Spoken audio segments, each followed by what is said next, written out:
Ijtimoiy tarmoqlarda kar haydovchini haqorat qilgan fuqarolar topildi.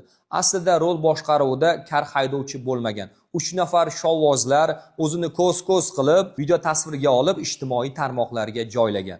Bu holat ijtimoiy tarmoq foydalanuvchilarining o'rinli e'tiroziga sabab bo'lgan. Olib borilgan surishtiruv ishlari natijasida huquqbuzarlar topilib, ularning ishi jinoiy ishlar bo'yicha Samarqand shahar sudida ko'rib chiqildi. Ushbu holat yuzasidan avtomashina boshqargan haydovchiga nisbatan 8 sutka, ichida bo'lgan 2 nafar yo'lovchilarga nisbatan 10 sutkadan ma'muriy qamoq jazosi tayinlandi. Olib borilgan surishtiruv ishlar davomida ushbu avtoulovni boshqargan haydovchining hali haydovchilik guvohnomasiga ega emasligi, ya'ni transport vositasini me'yoriy hujjatlarsiz boshqarganligi aniqlanib, unga nisbatan ma'muriy javobgarlik to'g'risidagi kodeksning 135-moddaning 2-qismiga asosan ma'muriy bayonnoma rasmiylashtirilib, avtoulov vaqtinchalik jarima maydonchasiga olib kelib qo'yildi.